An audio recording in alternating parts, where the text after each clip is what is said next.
Bismillahirrahmanirrahim.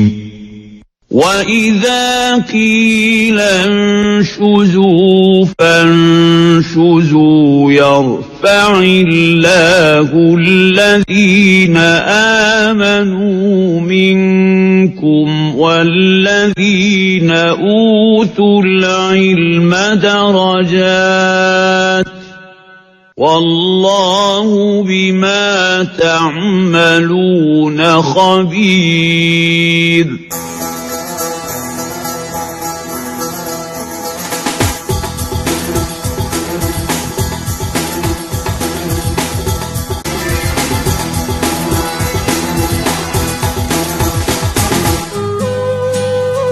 Assalamualaikum warahmatullahi wabarakatuh. Selamat pagi pemirsa Trans 7. Asana Ensiklopedia Islam Dunia pagi ini kembali hadir ke hadapan Anda.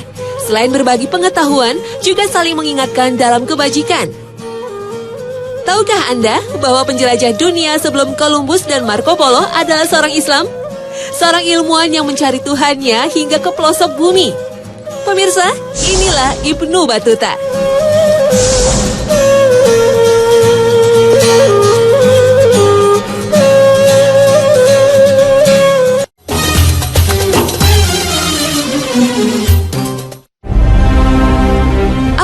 Anda bila di zaman modern seperti saat ini masih ada yang berpikir bahwa bumi itu tidak bulat alias datar? Adalah Flat Earth Society yang memiliki pandangan seperti itu.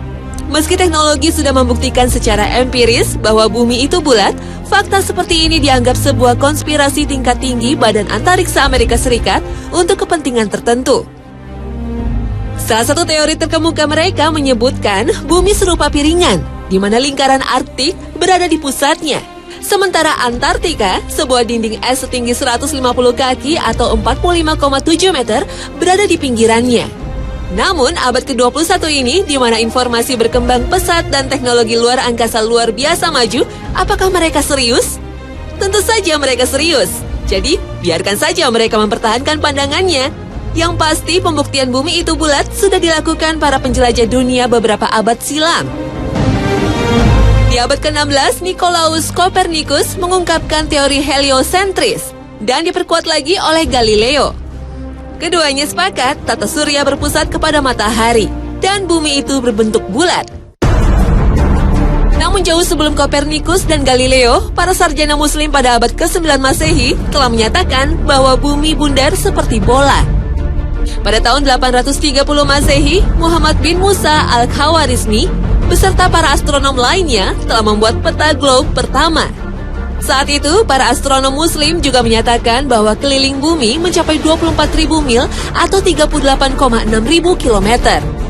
Hanya berbeda 3,6% dari perkiraan yang dilakukan para ilmuwan di era modern.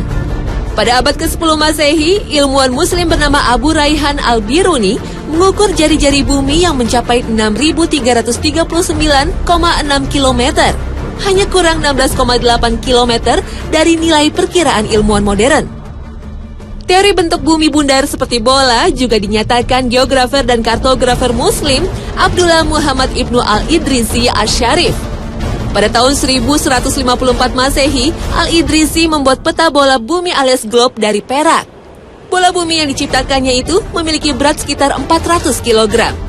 Ibnu Taimiyah juga berpendapat bumi bulat dengan melandaskannya pada Al-Quran Surat Az-Zumar ayat 5. Allah Subhanahu wa Ta'ala berfirman, Dia memutarkan malam atas siang dan memutarkan siang atas malam.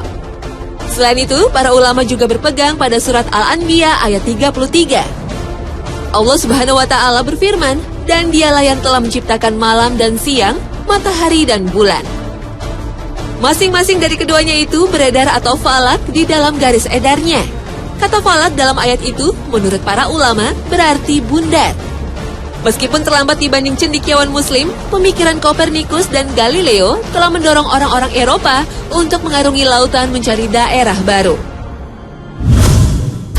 Di antaranya Marco Polo yang menceritakan kisah petualangannya ke arah timur dalam bukunya yang berjudul Imago Mundi, yang artinya citra dunia, dan Il Milline yang berarti sejuta keajaiban.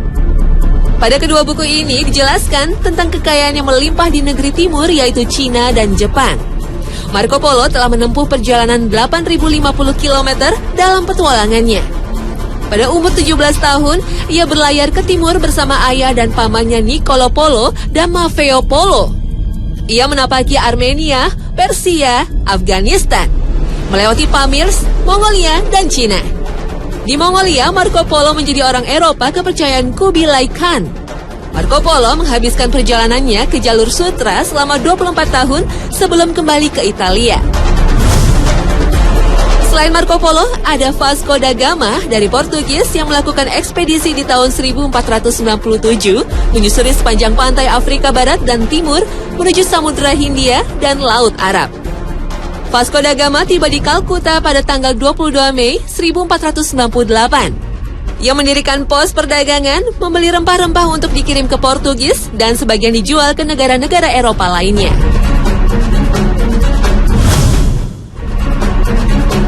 Penjelajah Eropa lainnya adalah Christopher Columbus. Pada tanggal 3 Agustus 1492, dengan menggunakan 3 buah kapal yaitu Santa Maria, Nina, dan Pinta, Columbus mulai berlayar mencari sumber rempah-rempah di dunia timur. Setelah berlayar lebih dari 2 bulan mengarungi Samudra Atlantik, sampailah Columbus di Pulau Guanahani yang terletak di Kepulauan Bahama, Karibia. Ia merasa telah sampai di Kepulauan Hindia Timur yang merupakan sumber rempah-rempah, yang menamai penduduk asli di kawasan itu sebagai Indian.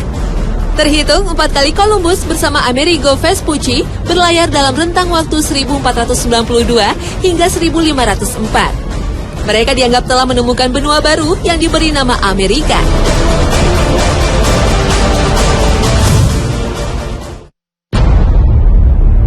Di antara para penjelajah samudra, Ferdinand Magelhaens dianggap yang pertama kali mampu mengelilingi dunia.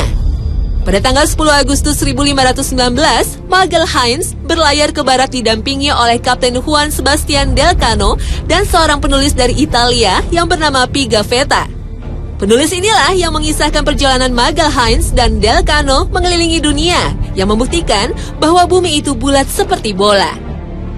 Pada tahun 1520, setelah menyeberangi Samudra Pasifik, sampailah rombongan Magelhaens di Kepulauan Massawa. Kepulauan ini kemudian diberi nama Filipina, mengambil nama Raja Spanyol Philips II. Dalam suatu pertempuran melawan orang Mactan di tahun 1521, Magelhaens terbunuh. Akibat peristiwa itu, rombongan bergegas meninggalkan Filipina, dipimpin oleh Sebastian Delcano menuju Kepulauan Maluku. Magelhaens dianggap sebagai orang besar dalam dunia pelayaran, karena menjadi orang yang pertama kali berhasil mengelilingi dunia.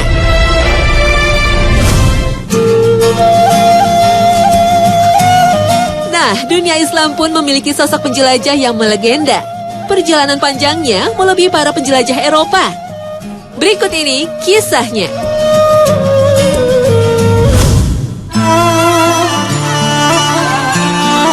Anak muda dari Tangier, Maroko ini merelakan hidupnya pada hembusan angin yang membawanya kemanapun ia singgah. Napak tilas perjalanannya menempatkannya sebagai penjelajah dunia terbesar yang memiliki peradaban Islam dan dunia. Ia bernama Ibnu Battuta. Di pagi hari yang dingin, tahun 1349, seorang pria Arab berkuda lambat menuju gerbang kota Tangier di pantai Afrika Utara. Bagi Ibnu Battuta, ini adalah akhir dari perjalanan jauhnya. Ketika ia meninggalkan rumahnya di Tangier 24 tahun yang lalu, ia tidak pernah merencanakan sebuah perjalanan sedemikian jauh dan lamanya. Dari kejauhan, matanya menyusuri lekuk putih atap-atap rumah dan kubah masjid yang berlatarkan Laut Atlantik. Ia mencoba menyusuri kembali ingatannya akan wajah kota yang telah ia tinggalkan selama hampir seperempat abad lamanya.